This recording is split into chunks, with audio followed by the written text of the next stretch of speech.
What is up, everyone, and welcome back to another episode of In the Corner. I'm Cash. Today is Thursday, October 2nd, and we have got episode 92 for you and a really, really good weekend of fights coming up. I cannot wait.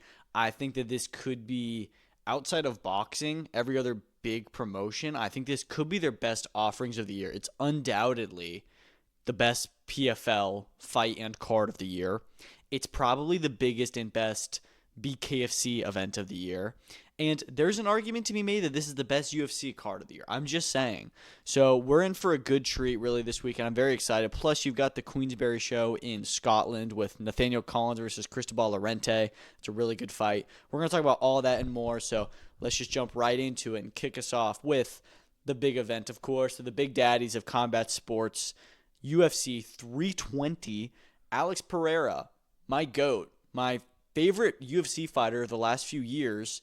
And I mean, it's hard to even think of that because I feel like we haven't heard about him in so long, where he was on this incredible high. He was becoming the face of the sport and the face of the promotion, and then loses to Magomed Ankalaev in March.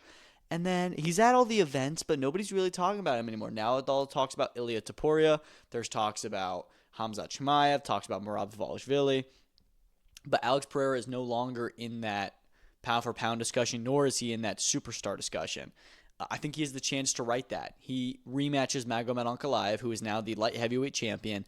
And this fight's really tough for him because I feel like when you look at that fight with Ankalaev, it was kind of what we were all worried about, and that was Ankalaev just kind of holding Pereira up and just putting his pressure on him and trying to, hold him there. And look, I think that I was actually a little bit impressed by Pereira for his ability to not get taken down really in that fight, and I was a little bit surprised that Ankalaev was not able to do so.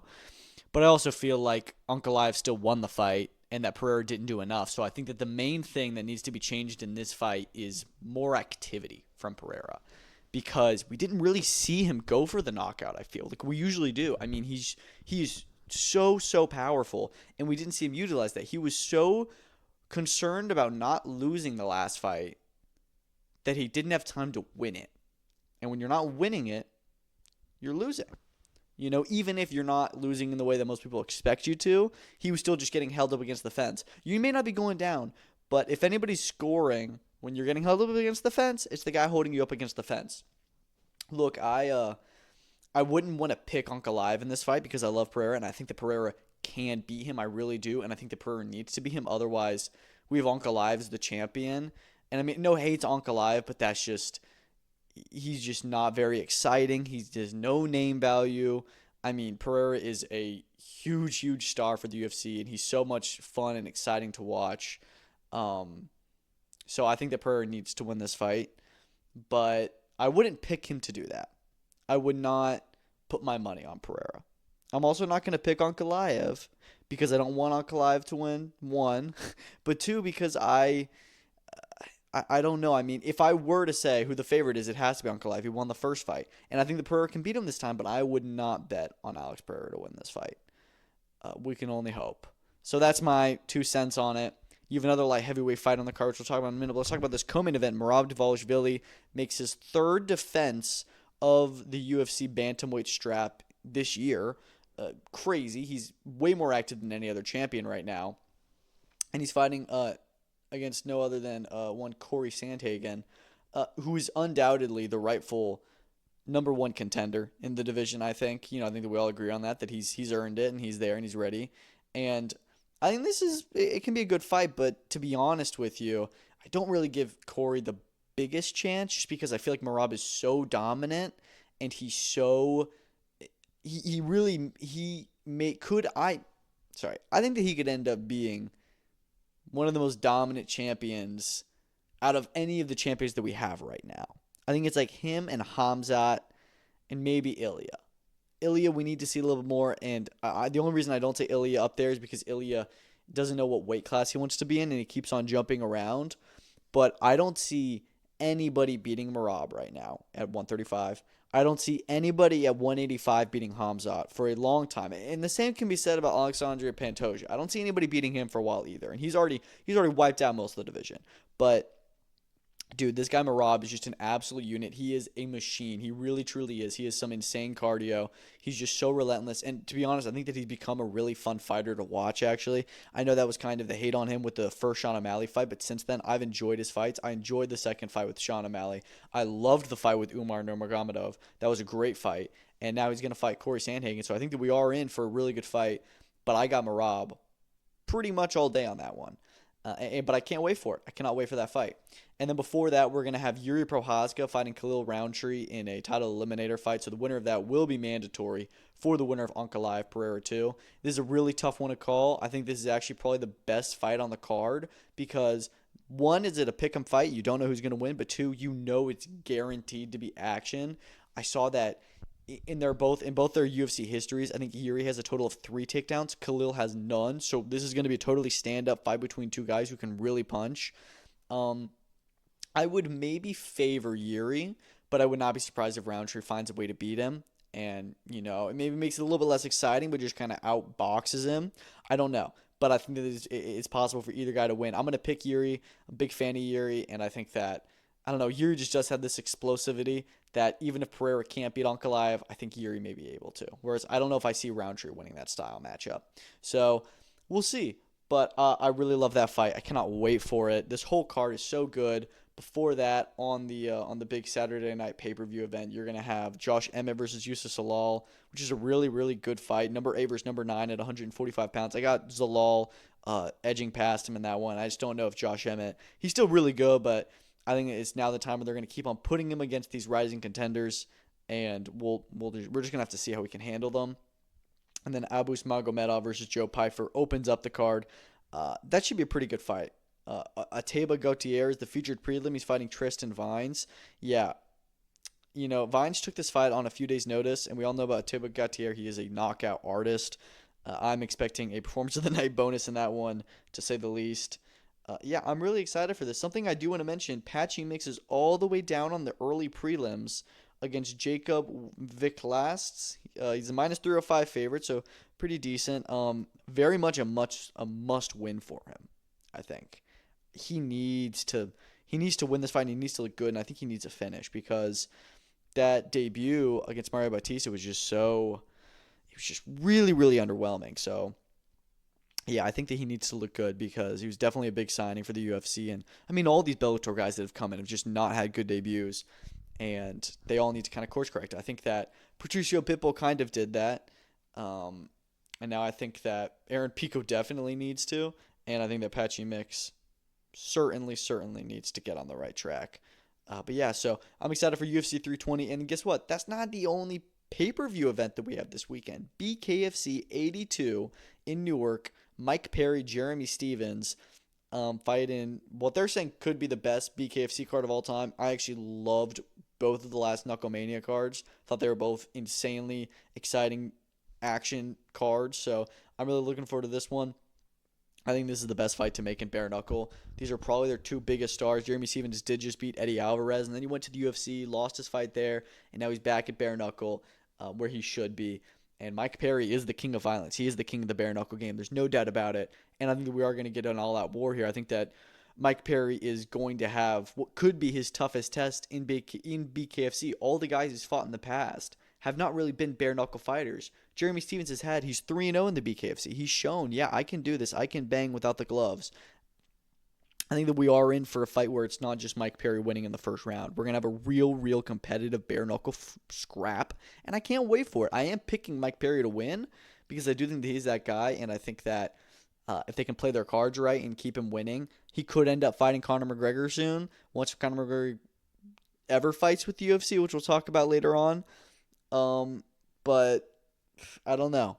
There's also the question of, is Mike Perry going to stay with BKFC? Because he's got his own dirty boxing thing now, and their relationship has become a little bit sour. So I don't know what future really lies for him with the company, but I think that he's the face of it, and I'm expecting that he gets through Stevens, but I think it's going to be a really good and competitive scrap. Co-main event, you've got the Queen of Violence championship on the line between Christine Ferreira versus Jessica Borga. which is a pretty good fight. You know that one's going to be a lot of fun. Pereira is a vet at BKFC. She's 10-1. Borga just 3-0. Both these I believe are champions, or at least have been. Really, really good fight. I'm excited to watch this one. Should be good. I'll probably lean in the favor of Pereira, but who knows? But yeah, I really like them introducing a Queen of Violence belt. And the belt looks pretty cool. Jimmy Rivera does have a new opponent. Unfortunately, Frankie Edgar was forced to remove from some medical examination, not going all the way. And there's two sides to this. One, this does hurt the card. He was the co-main event. He was a big star, big UFC vet. On the other side, there was no need for Frankie Edgar to come out of retirement. I don't like all these retired boxers and MMA fighters, especially those that have been retired for like 5 years, to come out and especially do bare knuckle. We saw with James DeGale last week. Sure, he got out of it fine, but he didn't look good. And there's just no need for these guys to risk their health when they've already got all their money. Just stay retired. But yeah, so Jimmy Rivera is still fighting. He's fighting one Timmy Mason, who's 3-2. Then again, Rivera's only 2-1, so that could be good. What else? You've got, I think, the debut of Carl Roberson. He's fighting Oluwele Bamgbose. A lot of good stuff. Phil Carcapa's back on this. Pat Sullivan. So a lot of their kind of Philly guys that I remember seeing on the on those other cards. Mike Trezano. Unfortunately, I did see that the guy Johnny Garbarino is not going to be fighting. He had an injury, which sucks because he's a Philly guy that they love, who's getting all these viral knockouts every time he fights. So and the cannoli slaps are fantastic. But yeah, I'm excited, dude. Really, really good card. 11 fights in total, I believe. And I'm just hoping that Bare Knuckle can deliver us another treat on Saturday night. And they're doing it a little bit early. The card starts at 6 p.m., so I think Dave Feldman said it should end at around 9:30, 9:45. So they're wanting their pay-per-view to end before the UFC pay-per-view main card even begins, which is fantastic viewing for combat sports fans. I love it. So yeah, I'm excited, man. I'm really, really excited for their New Jersey debut. And guess what? That's not the only big event this weekend. A fight that's not a pay-per-view, but in a way kind of is maybe. Usman Nurmagomedov versus Paul Hughes 2. The rematch is finally here. The biggest and best fight in PFL history. Their fight in January was spectacular. I really do think it's probably the only fight that wasn't under the UFC umbrella that will go under contention for Fight of the Year. It was great. I expected Usman to win that fight, and then Paul Hughes comes in and makes it a war. A lot of people think he won that fight. I think it's very close. I think that I scored it a draw personally. I think that there was a point deduction in there. But, dude, this fight is very, very important. Usman has seemed untouchable and easily the best guy that PFL has on their roster. And then Paul Hughes was probably their biggest prospect, besides maybe Dakota Ditcheva. And they matched him up, and Paul Hughes stood up to the test. He didn't get the win on the night, but he showed, I can really stand here and I'm going to make your champion not look like a champion. So this is a very important fight for both guys. Paul Hughes needs to set the record straight. Usman Nurmagomedov needs to leave no doubt that he is the champion, that he is the better fighter. It is very, very big fight. I think this is definitely the biggest MMA fight of the year outside of UFC. There's no question. I think that the promotion for this has been very poor because they could have really promoted this very well. I mean, if this was last week, this would have been the biggest fight of the weekend. This definitely should have more eyes on it than Carlos Ulberg versus Dominic Reyes did. But, yeah, I don't know. I don't know who to pick here. I'm really excited. I think I am going to lean with Usman just because I feel that Paul Hughes had a fantastic night and Usman had a poor night. And I think that Usman will be able to make more adjustments. We usually see the guy who won the first fight win the second one when it was this close and it wasn't an upset. So I am siding with Usman to get the job done in more convincing fashion this time, but I have no doubt it's going to be another fantastic fight. And I'm really excited. That's tomorrow. That's on Friday. The issue with it, it's on ESPN Unlimited, which is a new streaming service that they have, a new tier. I have the Disney bundle personally, which I was very, very disappointed to learn that this fight is not considered part of the new. So it used to be ESPN Plus. Now they're just calling it the ESPN app. This is not on the typical ESPN app subscription that's included in the Disney bundle. It's an additional subscription that is in total $30 a month called ESPN Unlimited, which is just horrible. That essentially does become a pay-per-view for fans. So I guess if you want that premium excitement to it, sure, but yeah, it's really disappointing, and especially when it feels like PFL. I saw somebody say, like, does PFL just not want people to watch their fights because the Europe and cards like that for so long were not available in the U.S. Now they're just on the PFL app, and they make it so hard to watch some of their fights, and this is just really disappointing. But yeah, I mean, it's a good card. Co-main event, you have Corey Anderson. He's in there fighting for, I believe, the vacant light heavyweight title against Dovlet Yagshimorodov. Not too familiar with Yagshimorodov's game. I would have to favor Anderson in this one, but we'll see what happens. He's probably going to, winners of both these guys' fights, obviously the lightweight championship in the main event, light heavyweight in the co-main, are probably going to fight the winners of this year's PFL World Tournament. So could get some good fights there. I would love to see that. And it does seem like they're finally starting to get their world titles in place. There's no more Bellator Championship. There's no more PFL Super Fights Championship. It's just PFL World Championship. And even the World Tournament, the winner of that is not necessarily called the World Champion. They're just called the tournament winner, and then they become mandatory for the title. So it's starting to make more sense. You're also going to have Magomedov versus Sergio Pettis on the card. Archie Colgan versus J.J. Wilson. And then Kieran Lochrain is going to fight Jack Cartwright after Lewis McGraw, unfortunately, to pull out. So that's your 5-5 main card. A lot of other stuff on the undercard, too. I think this is also an 11-fight card. Really, really excited for PFL's big show. Hopefully it can end up being another banger, because I do remember their last card in Dubai being a lot of fun. But yeah, that main event really needs to deliver, and it's just a shame they haven't been promoting it as much as they should have. But let's hop over to boxing, my main bread and butter. We have got the EBU Featherweight Championship on the line between Cristobal Lorente. He's defending it against Nathaniel Collins, who's quickly rising as a potential world title aspirant. He's 17-0 with 8 knockouts. His last few fights have been really, really entertaining, and he's looked great in a lot of them. So, I mean, the win over Lee McGregor was awesome. He stopped him in 4 rounds. Lorente was supposed to fight Mick Conlan. That didn't really come into fruition. He's had this European Championship for a bit now. And yeah, so hopefully we get a good fight here. I am picking Collins to win, but I think it'll be a tougher fight than most are expecting. And look, if he wins this, then he's really close to a world title shot. I think that this actually also may be a WBC eliminator. I don't know if it's a final eliminator, but I think it will move him towards getting a title shot in that division, or with that sanctioning body as well. Obviously, Stephen Fulton's the champion. He's moving up to 130. Then you've got Bruce Carrington as the interim champion, but then you've also got Ray Vargas as the champion in recess. It's a whole load of BS. So Nathaniel Collins is probably going to jump into that BS. Maybe he fights Nick Ball if they can make that happen. I don't know, but yeah, he's a really, really good fighter. What should be the co-main event? I don't know if it is. Willie Hutchinson is back after, I think, over a year out of the ring since his loss to Joshua Buatsi, which he had a good account of himself in. He's fighting Mark Jeffers, who's coming off his first loss against Sean Hemphill, moving up to 175. I don't know if he's been dropped by Boxer, but he's here now in a 10-round light heavyweight fight. That should be a lot of fun. I think that Willie Hutchinson wins that most likely, but for Mark Jeffers to jump into that after a loss, these guys are both very exciting to watch, or at least can be, so I have no doubt that we're in for a really fun fight in that one. You're also going to have Regan Glacken versus Louis O'Doherty for the vacant British Lightweight Championship that Sam Noakes recently vacated. Both these guys are undefeated. I don't really know much about them, but I have no doubt that we're going to get a good fight there. You're going to have Aston Brown defending his, or actually no, he fought for on their last Queensberry card. He had a first-round knockout over Reece Porter for the Scottish Area Championship.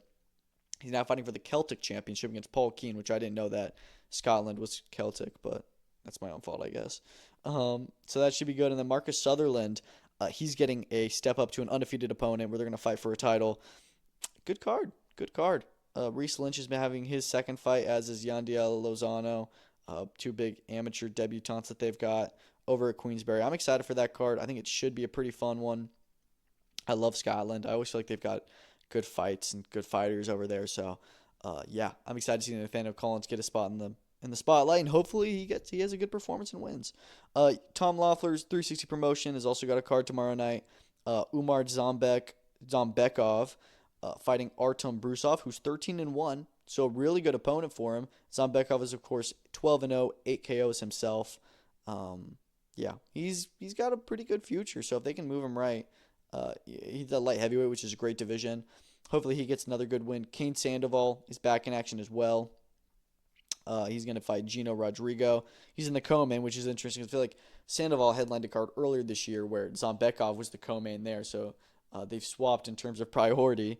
But yeah, and then you got Roxy Verduzco's back, Daniel Barrera's back. Yeah, should be fun. They're down to only 5 fights on the card. I feel like they were supposed to be 7, so I don't know what's going on there. but it's okay. Unfortunately, this card's gonna be on at like 10 p.m., which I hate that these boxing shows. I know they're in California, but they start so late. And they do have really good pacing. I think the 360 shows are maybe some of the best pacing in all of boxing, but it still doesn't. Nobody loves to stay up that late to watch the fights. Let's just be honest. Now, we actually had another card this week in Nigeria. Chaos in the Ring, headlined by Branton Glanton versus Marcus Brown. Now, I think it was like 10 or 12 fights in total. I did not watch all of them.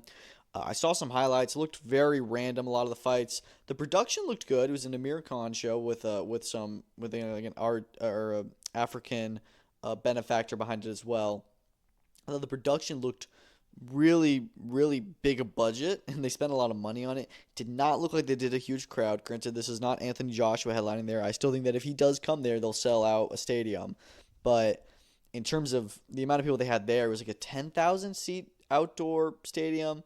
Probably had about 1 to 2,000 people there. It looked like maybe like a little bit over 2,000. It really stadium did not look very packed at all. It looked very empty. Had a weird vibe to it. A lot of bad musical performances, a lot of bad pacing in between the fights. It was like 30 minutes in between the fights. I just watched the last few. I saw Dan Aziz have a fight where they're actually talking a lot about him potentially retiring, which, I mean, hey, he had a really rough 2024 with the loss to Buatsi and then that odd performance against like a journeyman, and then he got robbed against Louis Edmondson. So I can understand if he's like, dude, I just can't catch a break. I just can't win. And but so hey, he got a good 6-round win there. He actually got a stoppage in the 4th, I believe, so good for him. You had Emmanuel Odiase got a first-round knockout, which is, I mean, what can you expect when you match make like that? That guy was terrible, but they were talking about having a fight with him and Moses Atama, which I was like, okay, slow your rolls, but we'll see where he goes. Main event was really interesting to me. I actually thought it was becoming a very good fight. Glanton and Brown. Glanton coming off a great performance against Chris Belm-Smith. Marcus Brown hasn't really done a whole lot recently, but did have losses to Artur Beterbiev and John Pascal. Those were his only losses in his career, so not the worst people to lose to. And then here he comes against Branton Glanton, and after 6 rounds, I have Marcus Brown up. I have him up 4 rounds to 2. Could be a little bit closer than that. And Glanton was starting to come on strong. I thought that they were becoming really good inside, you throw, I throw kind of fight where they're both just landing so many shots. But Glanton was getting the bigger shots, particularly in round 6. And then time for round 7, Brown does not leave the corner. And I was shocked at that because I thought that he had a lead. And I was honestly quite disappointed. Well, I don't know if it was his decision, if it was his corner's decision, but I understand, you don't want to get beat up too bad, but he wasn't losing that bad. And I actually thought that he was winning the fight. He wasn't getting hit that hard. So really disappointing corner work and just decision making. I understand put the safety of the fighter first, but I don't know, man. I feel like they kind of threw away a win there. I was shocked. I was shocked when they got that decision read. But hey, I am a big fan of Branton Glanton. He's from Atlanta. We'll see. Maybe he gets another big shot. Cruiserweight is not too busy of a division. So when you get good wins like that, it's not hard to get right back into maybe not a world title shot, but into a pretty big fight. So we'll see who he fights next. I would love to see him in there with someone like Noel McCallion after he rematches Badu Jack, if that happens. That could be just a really fun fight, just imagining it. So who knows, man. But let's talk about some news, because we've got some really big news to talk about. UFC Qatar has finally been announced, its main and co-main event on November 22nd, and y'all, this may be the best fight night of the year. Main event, Arman Tsarukyan versus Dan Hooker. Co-main event, Ian Machado Garry versus Belal Muhammad. Y'all, we're eating good. This is crazy. Let's just talk about it. I mean, Arman versus Dan Hooker is really interesting. Obviously, Arman, number 1, I think, or maybe he's number 2 ranked, but pretty much the number 1 guy at lightweight that we're all waiting to fight Ilya. Obviously, he hasn't fought since beating Charles Oliveira at UFC 300, so he definitely needed to come back and just, get another win in the UFC, and because he obviously was meant to fight Islam, and then he got injured or sick like 2 days before and pulled out, so he's going to need to get another win, and he's just been so inactive. But they're giving him a really tough fight in Dan Hooker. I do think Arman beats him. But I think it'll be a lot of fun. It'll be hard work. But this kind of brings up the question, okay, we're now getting Arman to stay busy and, reaffirm his shot at the belt. who fights Ilya, because we know Ilya's probably going to fight, maybe not in December, but probably in January is the first show on Paramount. The only two guys in the top 10 that don't have fights booked, I believe. I think Max Holloway's in there. Nobody's really talking about him, but he's not going to get it. It's Justin Gaethje and Paddy the Baddy Pimblett. And I'm just going to be honest. My pick, I think that it's probably Paddy who's going to get the Ilya fight. I think that Justin Gaethje is definitely a better fighter and a better lightweight and has done more in his career. However, he is coming off of the loss to Max Holloway and then just one win over a short notice Rafael Fiziev. I think that he could use another win, and Paddy definitely has not earned a title shot yet. He came off a win over Michael Chandler, which he looked fantastic in, but it was Michael Chandler. And while I don't think that he's necessarily demanding a title shot himself, I think that Ilya versus Paddy is a really, really big event, and those are two of the UFC's biggest stars that they've grown over the last few years, and that would make a lot of money. There's a storyline there. They don't like each other. I would not be surprised in the slightest if that's what they decide to make as the next move. But hey, November 22nd, Arman versus Dan Hooker is a great headliner. Co-main event. This is a co-main event on a fight night. We have Belal versus Ian Garry. Battle of the guys that nobody likes. I actually kind of like both of them. And this is a really tough one to call. I'm going to favor Belal just because I feel like he is overall really dominant. He can be when he chooses to be. Then again, Ian Garry is kind of the same. He can also be very dominant, where we saw both these guys. I mean, you look at Ian Garry, he just kind of got outclassed for most of the Shavkat fight. But as for Belal, he was very competitive with JDM. I still think JDM won that fight, don't get me wrong. But he was competitive in there the whole time. So it's just a question of who makes it their fight. But, I mean, I'm going to pick Belal right now, but I would not be surprised in the slightest if Ian Garry finds a way to beat him. I really wouldn't. I think both are very, very good fighters, and I can't wait for that main and co-main event. That's a really good one. And welterweight is so good that we need more of these top fighters to fight each other and just figure out who's next. I also think that Shavkat needs to fight Sean Brady because all the other pieces of the puzzle have pretty much been put together. We're just missing those two. You also have Kamaru Usman out in the wilderness, so who knows? Welterweight has so many great fighters, but nobody's made their case to get the title shot yet. You have like 6 number 1 contenders. I don't know. But let's talk about what could be going down December 6th in San Antonio. It has now been confirmed by ESPN, as PBC told them, is what they said, and then Mike Coppinger was told by Sean Gibbons that Lamont Roach versus Pitbull Cruz is official for December 6th in San Antonio, Texas on PBC pay-per-view. I don't like this fight being a pay-per-view. This fight itself doesn't really make sense as a 130-pounder versus a 140-pounder. Lamont Roach has certainly done a 130, but at least a lightweight versus super lightweight. I don't know. This will be for the WBC Interim Super Lightweight Championship. It's still a really good fight on paper. I think it could be a lot of fun. It could be very exciting. It's kind of out of nowhere. But I will not complain in the slightest. I cannot wait for this fight. I think it's going to be awesome. And you're taking two guys who do not have big names. Pitbull is just a fan favorite, and Lamont Roach, after that Tank fight, I'm glad that he's getting the spotlight he deserves because a lot of people think that he won that fight. And maybe he had if the ref had done his job properly. So we're going to see. But yeah, it's now confirmed. It's not been announced, but it's confirmed to be happening on that date. Co-main event, we're now hearing rumors that it could be Janibek Alimkhanuly versus Erislandy Lara. Obviously, Janibek was in talks to fight Carlos Adames, and then that fell through, which is very unfortunate. And now we're hearing that Janibek versus Erislandy Lara is under negotiations, and this could be Janibek's big fight he was talking about. So, hey, you know what? I don't care who it is. We just need more unifications. Carlos Adames at least recently had a fight against good opposition in Hamza Shiraz. We haven't seen Janibek fight anybody challenging in a while. We haven't seen Erislandy Lara fight anybody challenging or even fight in a while. He's been out of the ring for over a year. I think the ring removed him from their middleweight rankings when he has a belt, which is just bad. Obviously, I think Janibek beats Lara, but if he can add another belt to his resume and clean up that division more, absolutely do it. So I have no problem with that fight getting made. Top Rank versus PBC on a PBC card with Top Rank. They do have a relationship now, and Top Rank has no TV deal. So sure, let's do it. Why not? Also been announced for December 6th, Jaio Pataya versus Hussein Chinkara. This is a fight that was meant to happen in January. Chinkara gets injured. And then Jai is meant to fight Zurdo Ramirez. Zurdo has to go through surgery. So now we come full circle to Jai having to go back to his IBF mandatory. That's still being Chinkara. So, hey, you know what? Let's just keep him busy. Wait until Zurdo's ready. But until then, take another fight. Get your mandatory out of the way. Do what you got to do, champ. It sucks because Jai is just using his prime fighting all these mid-tier fighters, but this is his third fight in Australia this year. He is staying busy while he waits for the big dogs to fight him. And, yeah, we'll see if Sin Cara has anything, but I doubt it. I think Opetaia wins this one inside the distance like he does with everyone else. Conor McGregor says that the White House deal is done and signed and delivered. He's going to be training in 6 months of isolation. I want to see what the lines are that Conor McGregor actually fights, because he's talking so much about it right now, but Conor McGregor, as we all know, has been promising and under-delivering for 5 years in terms of his return to the cage.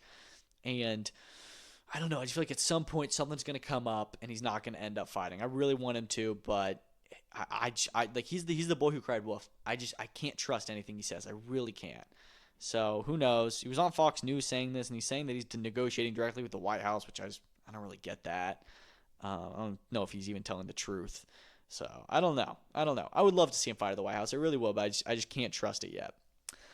Manny Pacquiao versus Rolly Romero is apparently being planned for next in Las Vegas. Obviously, Manny Pacquiao came back earlier this year against Mario Barrios, had a draw, and it was clear Pac-Man's not done. We all thought that the rematch was going to be next, but maybe he's like, you know what? Barrios ain't that good. Even though I didn't beat him, I came really close. Most people thought I won. I don't need to rematch him. Let's fight Rolly Romero, who, again, is not that great of a fighter, but is better than Mario Barrios and a bigger name, coming off a win over Ryan Garcia. So, yeah, dude, let's do it. Why not? If Pac-Man's going to stick around, give him some good fights. Rolly's been waiting for a fight coming off his big win. I have no problem with that fight at all. No objections. Obviously, I did not like Pacquiao coming back against Barrios, but he showed, he's doing pretty good. He's still got it to an extent. And he's like, boy, he's 47? It's crazy, dude. It's crazy.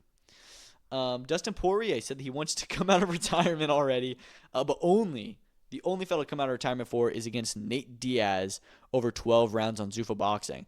Now, I'll say two things here. One, I don't want Zuffa Boxing to become the crossover and become Fan Mio, like Nate Diaz versus Jorge Masvidal. I don't think that they should get in that business. I think that's more of a misfits thing. I think Zuffa Boxing should be legit traditional boxing. And I think that Dustin Poirier has the idea of what Zuffa Boxing is wrong, where it's not going to be UFC. It's not going to be the UFC's boxing. It's going to be boxing just with the same format and same ownership as the UFC. Now, on the other hand, I would absolutely love to watch Dustin Poirier and Nate Diaz box over 12 rounds. Sign me up. It won't happen, but I don't mind it. I don't mind him calling for it. And Dustin Poirier's still in great shape. He still is very good of a fighter. That he was going to get itchy knuckles, and he doesn't want to come back to the UFC. He knows he shouldn't, but he's like, maybe I'll do something a little bit different. And you know what? Hey, if Zuffa does decide we can't find any big fights to put on right now, let's just do something like Dustin Poirier versus Nate Diaz in boxing. I have no objections at all, but I just don't think it's going to happen at all. Riyadh Season has announced that they're going to be doing a groundbreaking sponsorship with Boxer as they support them to put on their BBC boxing events. And I found this really interesting because on one hand, they already are a sponsor. Riyadh Season sponsors every single major boxing organization. They do. They sponsor Matchroom, Queensberry, Top Rank, Golden Boy, and Boxer. All of them. Literally all of them they're on the ring for. Now, I'll just read the thing. A game-changing deal for British boxing. Riyadh Season has agreed to a major sponsorship with Boxer to support the new era of UK fight nights, delivering big events and homegrown stars to millions of viewers on the BBC. So, I think this means a few things. One, I think that this means they're going to be helping Boxer to bankroll. Obviously, BBC is not going to give them a huge budget, and they still want to be able to put on big events. And they're only going to have a couple of cards a year. I think they only get like four shows in the next 12 months. So they want to be able to get all their fighters out, want to still be able to put on big fights. And, when you're only getting so much budget from BBC, you're going to need a lot of other sponsors to help, pay for all the events. So Turkey has endless money, so he's going to help him out there. And I think this also could mean, I wonder if they've bought a stake in Boxer. Turkey apparently had discussed with Eddie Hearn about buying part of Matchroom. It wouldn't surprise me if Boxer's like, yo, we really need some financial backing. And Turkey's like, I'll do it, but I want a piece of the pie. Just saying. I wouldn't be surprised. But it's just really interesting to me that that's happening. And hopefully it just means only good things for boxer in their shows, and just means we get better and bigger fights. Rafael Espinoza is now set to face Arnold Kagai November 15th in Mexico. We know there's a big Zanfer X Top Rank card happening in Mexico for El Divino's homecoming world title defense. It was meant to be Luis Alberto Lopez. That was what we were hearing, which I would have loved. Don't know what happened there, as apparently Lopez has already agreed, so it kind of makes me wonder if Espinoza was the one who turned down the fight. And he's now going to be fighting Arnold Kagai, who is not a bad fighter. However, Kagai, he did lose to Joel Gonzalez earlier this year. And since then, has had, I think, like 1 8-round win against a nobody. So I don't really love the idea of him getting a world title shot off of not earning one at all in the recent few months. So I don't know. I don't love him getting a world title shot off of a loss and a BS win. But it is what it is, man. If we can just see Rafael Espinoza active, it's whatever, because I'm a huge fan of him. I would just like to see unifications or at least big fights. Like, dude, if it's Luis Alberto Lopez, screw the unifications. It's a big fight. Arnold Kagai is good, but it's not. I don't know. I just don't know if he's earned it. Then again, I say this, and then you have somebody like Sugar Nunes fighting Pitufo Diaz, who I didn't think had earned that fight at all and wouldn't do any good, and it was a very competitive fight of the year candidate. So who knows? Let's just see what happens, dude. Let's just see. Speaking of world title fights, Subriel Matias versus Dalton Smith, the January 10th New York City date, is not going to be on the Shakur versus Teo undercard. It's being planned by Fresh Production. So obviously they had won the purse bids for this fight, and we're set to bring it on. And then it just so happens that they're deciding, hey, let's not do it in Puerto Rico. Let's do it in New York City, where there is still a big Puerto Rican fan base.